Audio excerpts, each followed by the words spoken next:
Hay noches que se clavan en la piel como una herida imposible de borrar. Noches en las que el lujo y la arrogancia se disfrazan de sonrisas, mientras la humillación se convierte en un espectáculo público. Yo lo sé, porque lo viví en carne propia.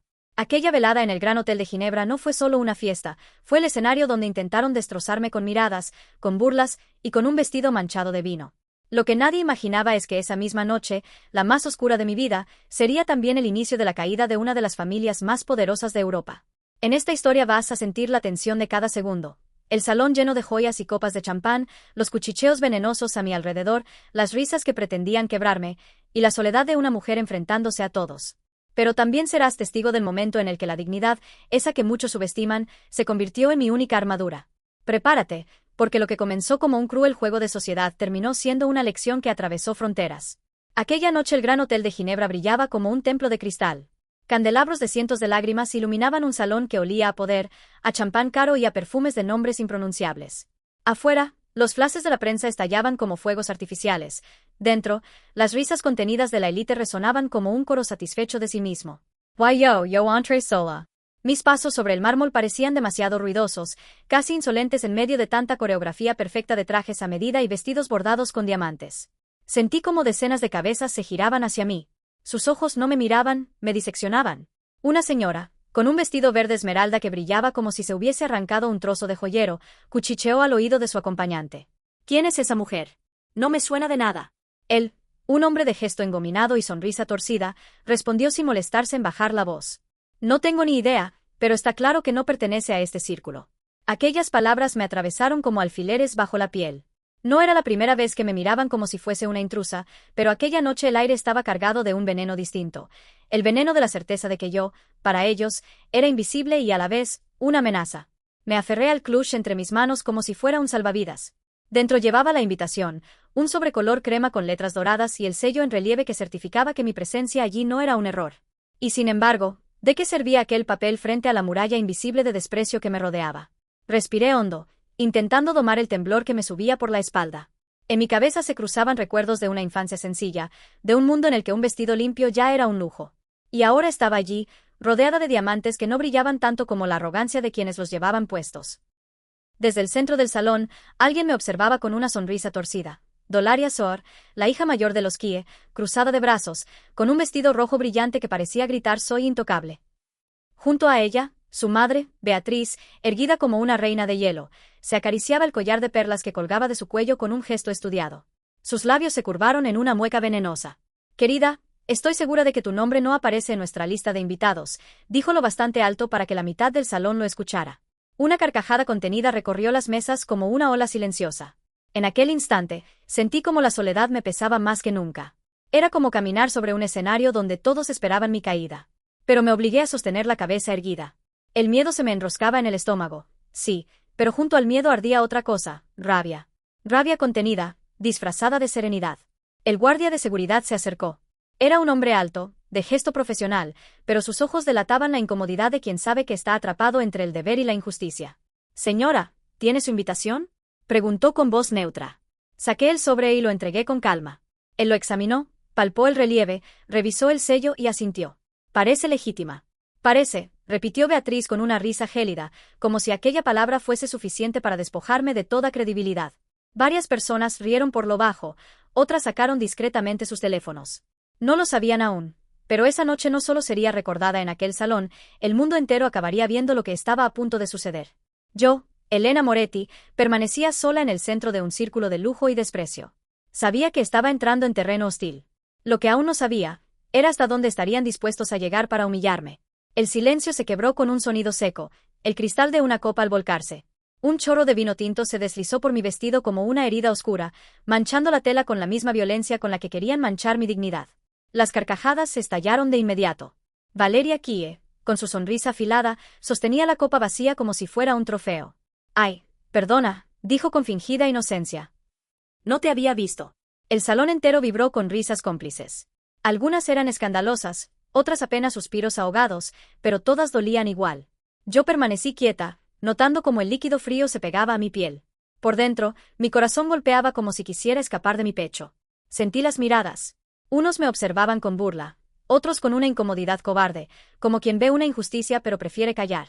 Y allí estaban ellos, Beatriz, sonriendo con superioridad, y Tomás, con el móvil en la mano, transmitiendo cada segundo en directo. Lo vi claramente. La pantalla de su teléfono brillaba y los comentarios desfilaban sin descanso. ¿Quién es esa mujer? Parece una criada disfrazada. Vaya espectáculo. ¡Qué ridícula! Esto se está poniendo interesante. Más vino, por favor. Tomás reía mientras leía en voz alta algunos mensajes, amplificando la crueldad. Mira, mamá, dicen que deberíamos darle una fregona para que limpie lo que ha manchado. Las carcajadas retumbaron como un eco que me perseguía. Y en ese instante, sentí algo que jamás olvidaré. No solo estaba siendo humillada por los presentes, sino por miles de desconocidos que, a través de una pantalla, se sumaban al linchamiento. Mi mente se nubló. Recordé tantas veces en las que había confiado en alguien para luego ser traicionada, tantas puertas cerradas en mi cara, tantas sonrisas falsas. Y allí estaba de nuevo, sola, en medio de un circo donde yo era el espectáculo. Pero algo dentro de mí se negó a derrumbarse. Sí, dolía hasta quemar. Pero debajo del dolor había una voz más fuerte. No les des el placer de verte caer. No llores. No huyas. Mira al frente. Elena, me repetí, este no es el final. Este es el principio de algo que aún no entiendes. A mi alrededor, algunos invitados empezaban a murmurar con incomodidad. Una mujer joven, sentada cerca, apartó la mirada, incapaz de seguir disfrutando de la crueldad. Un camarero, nervioso, intentó limpiar el vino de mi vestido con un pañuelo, pero fue apartado bruscamente por Valeria. Déjala, que aprenda a no meterse donde no la llaman. La humillación se volvió aún más insoportable. Y sin embargo, fue ahí, en ese momento de máxima oscuridad, cuando comprendí que no podía dejar que me arrancaran la dignidad. Mierkeway. Con la voz baja pero firme, dije. Un vestido se mancha. La dignidad, nunca. El murmullo del salón se quebró por un instante. Algunos se removieron incómodos en sus asientos. Otros, en silencio, empezaron a grabar también. El espectáculo que los Kie habían planeado para humillarme estaba escapando de su control. Ya no era solo su burla, era una historia que estaba a punto de viralizarse más allá de aquellas paredes. Porque mientras ellos reían, allá afuera, en miles de pantallas, el público comenzaba a dividirse. Algunos se sumaban a la mofa, sí, pero otros empezaban a indignarse. Las primeras voces de apoyo surgían entre los comentarios. Déjala en paz, esto es acoso. Qué vergüenza de familia, todo por dinero. Esa mujer tiene más clase que todos ellos juntos. No lo sabían todavía, pero en ese preciso instante, la historia había dejado de ser privada. Lo que pasaba en aquel salón dorado se estaba convirtiendo en un juicio público. El vino ya se había secado en mi vestido, pero la mancha permanecía como una cicatriz imposible de borrar. La burla digital seguía creciendo, y en aquel salón, las risas parecían multiplicarse. Era un linchamiento elegante, envuelto en joyas y copas de cristal. Yo, en medio de todos, sentía como la soledad me asfixiaba. Mi respiración era corta, y mi pecho ardía como si llevara un peso imposible de sostener. Parte de mí quería huir, desaparecer entre aquellas columnas doradas. Pero algo más fuerte me sujetaba a aquel suelo frío de mármol, una dignidad que no estaba dispuesta a entregar. Valeria, con su sonrisa cruel, dio un paso hacia mí. Quizá debería salir por la puerta de servicio, susurró, aunque lo dijo lo bastante alto para que todos la oyeran. Las carcajadas estallaron de nuevo. Levanté la mirada. La miré directamente a los ojos. Y aunque por dentro estaba temblando, mi voz salió clara, firme, como un latido. Saldré por la misma puerta por la que entré. Con la cabeza alta. Un murmullo recorrió el salón. Fue como una grieta en el hielo. Algunos invitados apartaron la vista, incómodos. Otros sonrieron con esa mezcla de burla y desconcierto, incapaces de entender cómo alguien podía plantarse así frente a los Kie. Beatriz, la matriarca, dejó escapar una carcajada elegante, tan fría como un cuchillo. ¡Qué graciosa!, dijo, girando su copa entre los dedos. No entiendes que este no es tu lugar. Y ahí estaba el dilema. No era solo una fiesta, era un campo de batalla silencioso donde el poder intentaba aplastar la dignidad. Mi mente corría. Recordaba todas las veces que me habían hecho sentir pequeña. En la escuela, cuando se reían de mi acento. En mi juventud, cuando las puertas se cerraban antes siquiera de llamar. Todo aquello volvía en oleadas, pero ahora algo había cambiado. Esta vez no iba a ceder. El lugar lo define uno mismo, contesté, midiendo cada palabra. Y el mío, esta noche, está aquí. El guardia de seguridad volvió a mirarme. Sus ojos reflejaban duda.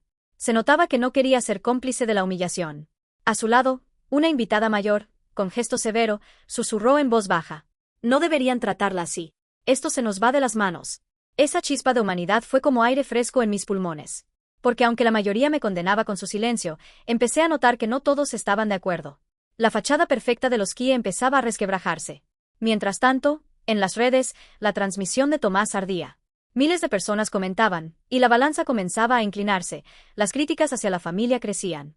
Hashtags improvisados se multiplicaban. Almohadilla respeto es poder, almohadilla no a la humillación. Yo lo sentía, algo estaba cambiando. El poder de la élite se enfrentaba, por primera vez, a un enemigo invisible, la dignidad y la voz de la gente. Me erguí aún más. El silencio en el salón se volvió espeso. Por un instante, parecía que nadie se atrevía a moverse. Y entonces, lo sentí. El aire cambió. El rumor de pasos firmes y seguros rompió la tensión. Las puertas del salón se abrieron con un estruendo solemne. Y todos comprendieron que la noche, hasta entonces cruel, estaba a punto de transformarse en un escenario aún más peligroso. El silencio del salón se volvió tan espeso que podía escucharse el tintineo lejano de las copas. Las miradas seguían clavadas en mí, como cuchillos afilados dispuestos a desgarrar mi dignidad en cualquier momento. Yo me mantenía erguida, con el corazón latiendo desbocado, cuando de pronto, las puertas se abrieron de par en par. El eco de unos pasos firmes retumbó en el mármol. El aire cambió. Era como si la sala entera hubiese contenido la respiración. Y allí estaba él, Adrián Moretti. Su sola presencia transformó todo. El hombre que amaba, mi compañero, el socio silencioso que rara vez buscaba protagonismo, apareció con el porte de un emperador. Su traje negro impecable, su mirada acerada, su andar seguro, y esa aura de poder que no necesitaba anunciarse. Yo sentí como un nudo se deshacía en mi garganta. Había resistido sola, me había enfrentado a todos, pero verle allí me devolvía algo que casi había perdido, la certeza de que no estaba sola. Adrián me miró primero a mí, y después bajó la vista a mi vestido manchado de vino. En sus ojos grises brilló una ira contenida, una tormenta que solo yo conocía bien. Caminó hasta mí, rodeó mi cintura con un brazo y me acercó contra su costado, como un escudo. Luego levantó la voz. ¿Qué ha pasado aquí? La pregunta cayó como un trueno. Nadie se atrevió a responder al instante. Beatriz intentó recomponer su máscara de serenidad. Querido Adrián, dijo con un tono falso, cargado de veneno. Ha habido un malentendido con la lista de invitados. Nada grave. Valeria se apresuró a añadir, con su sonrisa cínica. Sí, esta mujer llegó sola y no nos parecía que perteneciera a nuestro círculo. Solo quisimos asegurarnos. Yo cerré los ojos por un segundo. Esa palabra, asegurarnos, era un eufemismo para todo lo que me habían hecho pasar. Pero no necesitaba hablar. Adrián tomó la palabra con la furia contenida de quien no tolera una injusticia. ¿Un malentendido? ¿Así llamáis a derramar vino sobre ella? ¿A insultarla? ¿A humillarla delante de todos? El murmullo se extendió entre los invitados. Algunos, que hasta entonces habían reído, bajaron la vista avergonzados. Rafael Kie, el patriarca, dio un paso adelante, intentando sostener la compostura. No exagera, Moretti. Fue un incidente desafortunado. Nada más. Adrián clavó en él una mirada gélida. No me hable de incidentes. Esto ha sido un espectáculo de crueldad. Y ustedes lo alentaron. Yo sentía como mi corazón golpeaba, pero también como cada palabra de Adrián devolvía lo que me habían intentado arrebatar, el respeto. Por primera vez en toda la noche, no era yo la que tenía que defenderme. Tomás, aún con su móvil en la mano, seguía transmitiendo en directo. Más de 80.000 personas estaban conectadas. El pánico comenzaba a reflejarse en su rostro. El mismo joven que había disfrutado con mi humillación era ahora testigo impotente de la caída de su propia familia. Valeria, nerviosa, levantó la voz. Esto es absurdo. No puedes convertir una simple confusión en una tragedia. Adrián se giró hacia ella con un gesto seco. Silencio. La palabra resonó en el salón como un látigo. Y por primera vez, Valeria obedeció. Elena, yo, me aferraba a su brazo, sintiendo como la balanza de poder se invertía en cuestión de segundos. Esa sala, que minutos antes había sido un tribunal en mi contra, ahora se transformaba en el escenario de un juicio público contra ellos. Vi a un periodista en un rincón tomando notas frenéticamente. Vi a una invitada joven, con los ojos brillantes, murmurar a su acompañante. Esto es histórico. Y yo lo sabía. Todo lo que había soportado esa noche, el desprecio, la soledad, el dolor, estaba dando lugar a algo mucho más grande. Adrián, con la voz firme y clara, cerró el momento con una frase que todavía recuerdo como si el tiempo se hubiese detenido. Para que no haya dudas, esta mujer es mi esposa, Elena Moretti. Y a quien la humilla a ella, me humilla a mí. El murmullo fue un rugido ahogado. Algunos invitados abrieron los ojos como platos, otros se hundieron en sus sillas, incapaces de sostener la mirada. La familia Kie palideció. La élite entera, acostumbrada a dominar, se descubría impotente frente a una sola verdad: el respeto no se compra. El silencio en el salón era tan denso que cada respiración parecía un estruendo. Nadie osaba moverse.